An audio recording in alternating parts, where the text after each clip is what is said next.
সে একজন বিএনপির নেতা, আমাদের ফতুল্লা অঞ্চলের ত্যাগী নেতা।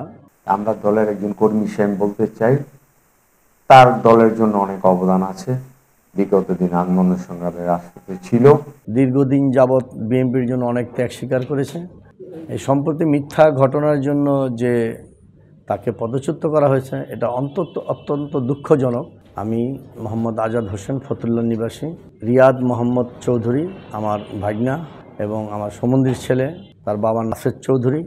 সে বিএনপির একজন নিষ্ঠাবান কর্মী। তার সাথে ইতিপূর্বে আমার সাথে কোনো ঝুট ঝামেলা হয় নাই। পারিবারিক ব্যাপারে যদি কখনো কিছু হয়ে থাকে, সেটা আমাদের সাথে মীমাংসিত ব্যাপার। এটা নিয়ে অনেক স্বার্থান্বেষী মহল স্বার্থ উদ্ধারের জন্য তাকে হেয় প্রতিপন্ন করতেছে, রিয়াদ মোহাম্মদ চৌধুরীকে।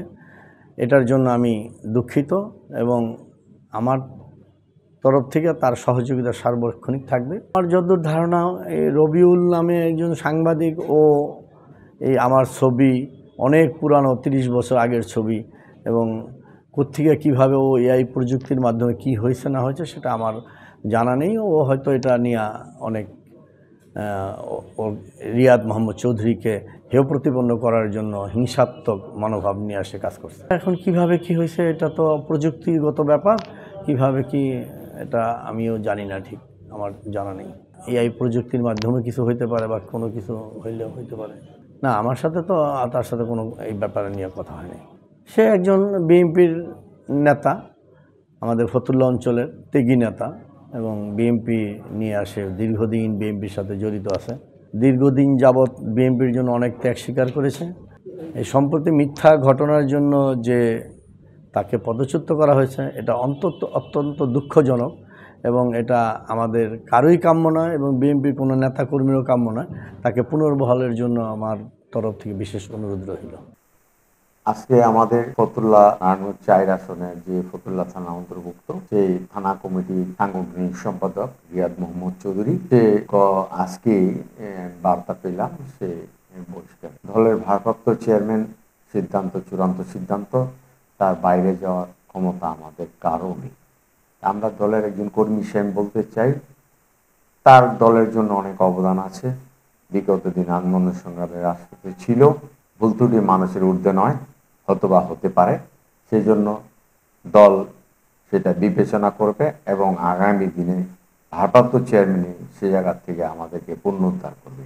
সেই জায়গা হয়তোবা রিয়াদ চৌধুরী সেই প্রতিহিংসার শিকার হতেও পারে। তাই আমি বলবো, জনাব ভারপ্রাপ্ত চেয়ারম্যান আমাদের ঐক্যের প্রতীক, যে আগামী দিনে এদেশে রাষ্ট্র পরিচালনা করবে। আমার বিশ্বাস সে তার মতো করে আবার এই জিনিসটা তদন্ত করবে এবং সে সুন্দরভাবে একটা সিদ্ধান্ত নেবে।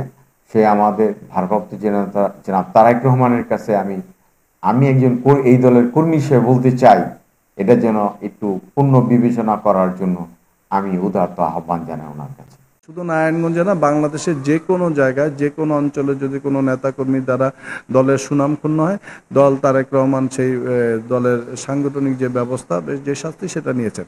পাশাপাশি আপনি যেই কথাটি বলেছেন যে কারো বিরুদ্ধে যদি ষড়যন্ত্র হয়ে থাকে বা কারো কোনো উদ্দেশ্য প্রণোদিতভাবে যদি কাউকে কোনো অপরাধী বানানোর চেষ্টা হয়ে থাকে, সেটার বিষয়টা দেখবেন অবশ্যই তারেক রহমান সেটাও দেখবেন।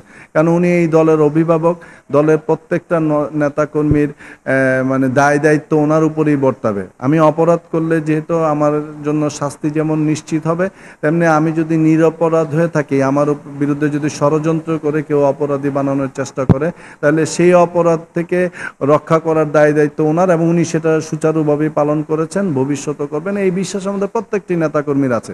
এটা রিয়াদ চৌধুরী না, এটা বাংলাদেশ বা নারায়ণগঞ্জ জেলার যত জাতীয়তাবাদী দলের নেতাকর্মী আছে প্রত্যেকের ক্ষেত্রে সমভাবে প্রযোজ্য। যদি আপনি দলের কর্মী হন, দলের আদর্শিক কর্মী হয়ে থাকেন, তাহলে দলের যে ভারপ্রাপ্ত চেয়ারম্যান আমাদের নেতা তারেক রহমানের যে বক্তব্য, ওনার যে চাওয়া, সেটাকে আপনার কর্মকাণ্ডের মাধ্যমে প্রতিফলিত ঘটনাই আপনার একজন কর্মী হিসেবে আপনার নৈতিক দায়িত্ব। তবে এই নৈতিক দায়িত্ব থেকে যদি আপনাকে নিজেকে সরিয়ে নেন, আপনার ব্যক্তি স্বার্থের কথা চিন্তা করেন, তাহলে সেটা আসলে দল করা আপনার জন্য অনেক ডিফিকাল্টি হয়ে দাঁড়াবে।